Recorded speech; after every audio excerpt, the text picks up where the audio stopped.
Hey there YouTube, this is Punk Rock Matt with another action figure review. Today we're going to be taking a look at the Legacy Collection of the Power Rangers Ninja Storm Red Wind Ranger, or as I prefer to refer to him, HurricaneRed from HurricaneGer. Got this guy about a week ago from ToysRUs.com for, I think it was like $21 and change after tax, and it was free shipping, so that was nice. So if you're interested in picking this guy up and you haven't been able to find him in one of your local stores, that is a pretty good resource because places like Amazon and eBay, he's a bit more expensive. Before we get to size comparisons, we'll give him a quick measure here. He's coming in at about 6.5 inches. I know it might be kind of hard to see. And 16.5 centimeters, almost 17. Here he is next to Figuarts Kamen Rider Ghost. Obviously he's quite a bit taller. I knew that going in, but I will say it is kind of funny. It's like he's a very weird scale compared to a lot of the figures I own. Here he is next to Star Wars Black Series Kylo Ren. Here he is next to Revoltech Rao from Fist of the North Star. And finally, here he is next to Marvel Legends Daredevil. Now this is the part of the review where I go into the articulation, and I am going to here in just a second, but I do want to say one thing real quick. I'm not sure how well you're picking this up on the camera, but his legs are bent inward in a kind of weird way. It's like he was made to sit on a horse or a motorcycle or something. If you have this figure and your figure comes with straight legs, let me know in the comments. Maybe it's just mine, but I really don't like that. It just has this very goofy look. It's more pronounced in person than it is on the camera. Anyway, articulation time. His head is on a socket and hinge joint. There is some pretty good movement out of that. Socket and hinge on the shoulder. Only moves up that far, or at least that's as far as I can get mine to go. It does move in quite a bit though. There's a bicep cut, a double elbow joint, has a socket and hinge wrist, ab crunch that does have a pretty good amount of movement on it, swivel at the waist, socket and hinge hip, there's a thigh cut, double jointed knee, a calf cut, I guess, hinge at the ankle, and there is some ankle pivot, which is not bad. The figure sports some pretty good articulation. So, I mean, it could be better, but could be worse. It's not like Figuarts level articulation, but not too bad. Take a quick look at his box here. It's got a picture of the Ranger, Spawn's Power Rangers, Ninja Storm, build a Megazord, got the lightning bolt inside the package. Shows the Megazord build and the other figures in the series. It's not bad. I have been able to get the figure back into the package, which is unusual with a lot of American figures.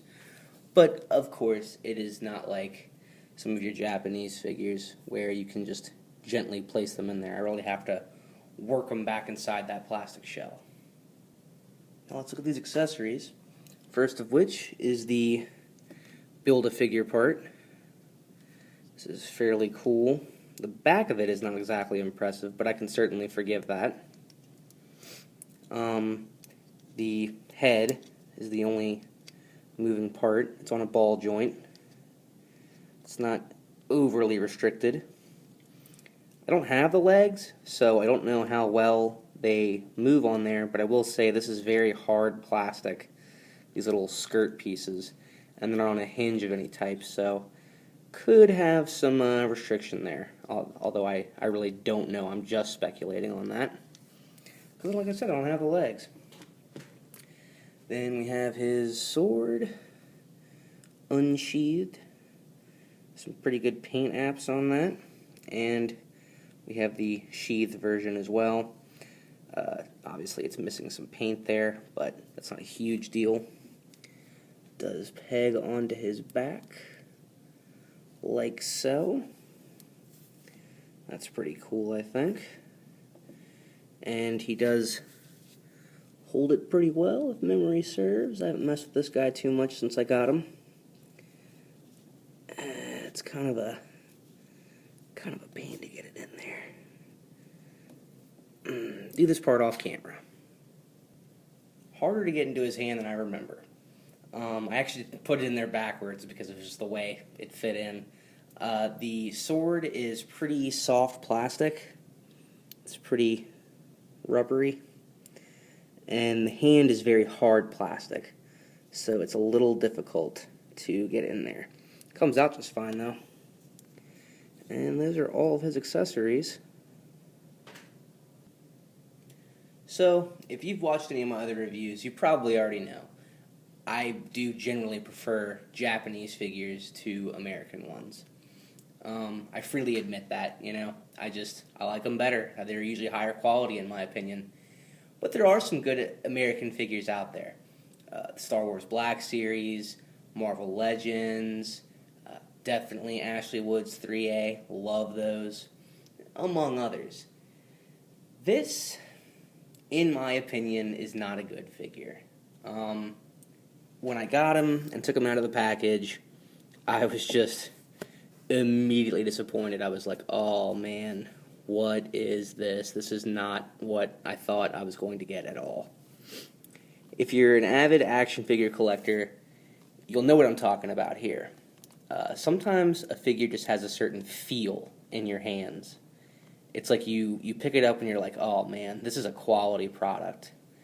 And that's not the feeling I got when I opened this guy. I was like, oh, ugh, this is not so great. So, I mean, if you've collected any Power Rangers figures before, you know, like, they're always a little too muscular. Some of them are totally jacked compared to, you know, like the Sentai figure arts, which are skinny and thus more show accurate. This guy is muscled, but he's not killing me with it. The scale, while it does bother me a bit because it doesn't go with any of my other figures hardly, I can deal with that too. You know, I knew what I was getting with that. What I don't like, though, is he's kind of floppy.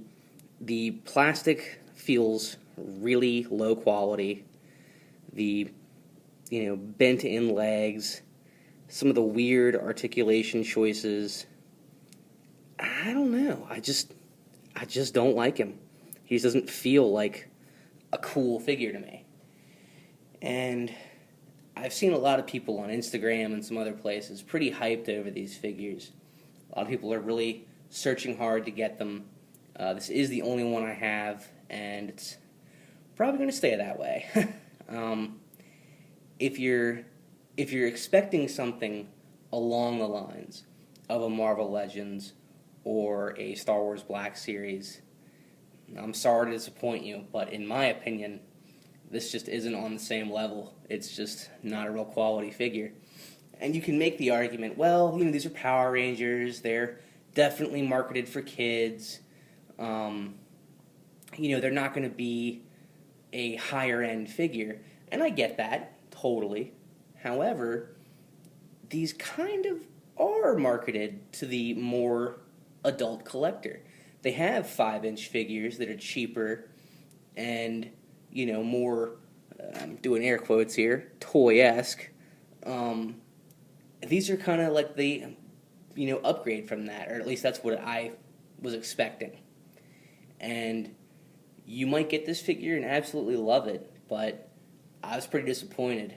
And I'm even thinking about selling this guy because I'm just going to put him back in his box and put him in my storage shed otherwise. So if you're thinking about getting this guy, I will give some quick pros. He has decent articulation. The paint apps are fairly solid. I mean, his changer here is just gold, but it works. The sword, the unsheathed mode, is fairly well painted. The build-a-figure part is cool, and you only have to get 3 figures to build the whole thing. But I can't in good conscience advise getting this figure. It's kind of crappy to me. If you disagree, feel free to say so in the comments below. I'm certainly not trying to shit on anyone who likes this. If you like it, I'm glad. I'm just saying for me, I didn't enjoy it, and I certainly wouldn't advise getting it. So anyway, I just want to thank you for watching. I certainly appreciate any likes or comments or subscribes or anything you feel like throwing my way. So again, thanks for watching. Take it easy, YouTube.